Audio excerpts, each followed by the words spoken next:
లేడాడు ఎందుకు పోతాడు ఎవరిని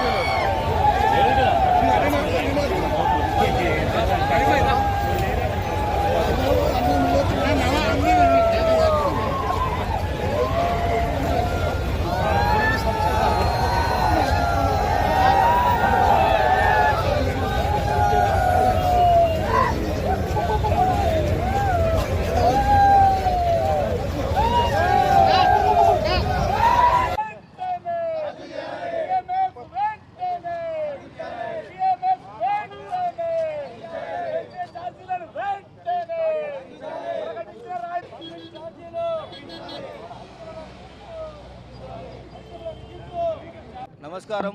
గౌరవ మన తెలంగాణ ముఖ్యమంత్రి రేవంత్ రెడ్డి గారికి మా కరీంనగర్ డిస్ట్రిక్ట్ గ్రానైట్ అసోసియేషన్ తరఫున విజ్ఞప్తి. భారతదేశంలో కాదు ప్రపంచంలోనే గ్రానైట్ అతిగా ఉత్పత్తి చేసే ప్రాంతం ఏదంటే కరీంనగర్. ఇక్కడ ట్యాన్ బ్రౌన్ మ్యాపుల్ లాంటి తక్కువ ధరతో నాణ్యమైన కూడిన గ్రానైట్ను చైనా, తైవాన్, ఇటలీ లాంటి దేశాలకు మేము ఎక్స్పోర్ట్ చేస్తున్నాం. ఇట్లాంటి పరిశ్రమ గత 10 ఏళ్ల క్రితం నెలకు 20 లక్షల క్యూబిక్ మీటర్ గ్రానైట్ ఈరోజు 2 లక్షలు పోవడానికి కూడా చాలా ఇబ్బంది అవుతుంది. దానికి కారణం అనేక అంతర్జాతీయ యుద్ధాలు, అంతర్జాతీయ పరిస్థితులు. దానికి అనుగుణంగా ఈరోజు మా గ్రానైట్ పరిశ్రమ ఆధారపడ్డ ఫ్యాక్టరీలు, లారీ యజమానులు, కార్మికులు మరియు ఇతర చిన్న కుటీర పరిశ్రమలు ఈరోజు రోడ్డు మీద పడే పరిస్థితికి వచ్చింది. దానికి కారణం చాలా సార్లుగా ఈ గత 4 ఏళ్లలో పెంచిన ఛార్జీలు. ఈరోజు ఈ గత 4 ఏళ్లనే 65% ట్యాక్స్ ఒకటేసారి పెరిగింది. అంటే మేము చేసే ఉత్పత్తిలో 45 నుంచి 60% ఓన్లీ ట్యాక్స్లు కడితే మిగతా డీజిల్కి ఏమి ఇస్తాం, లేబర్కి ఏమి ఇస్తాం, మిగతా వారి జీతాలు అవన్నీ ఇచ్చుకునే పరిస్థితి లేదు.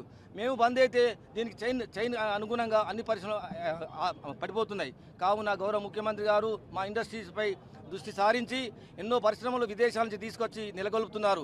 ఇక్కడ దేశీయంగా ఉన్న ఇంత గొప్ప గ్రానైట్ ఇండస్ట్రీని మీరు కాపాడి ఈ జియో నెంబరు 14, 16 తీసివేయాలని, దానికి మా గౌరవ మంత్రి గారు పొన్నప్రావు గారు సాయం చేయాలని, మా మైన్స్ మంత్రి గారు వివేక్ వెంకటస్వామి గారు మాకు ఆదుకోవాలని, ఈ ప్రభుత్వం ద్వారా మాకు ఇండస్ట్రీ సేవ్ కావాలని మేము కోరుతున్నాం.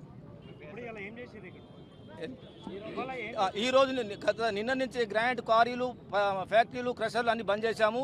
ఈరోజు సంఘీభావంగా అంటే మేము ప్రభుత్వానికి వ్యతిరేకంగా కాకుండా మా బాధను రాష్ట్ర ప్రభుత్వానికి నివేదించడానికి ర్యాలీ రూపంలో 4000 మంది కార్మికులు ఈరోజు వచ్చి కలెక్టర్ గారికి విజ్ఞప్తి చేస్తున్నాము.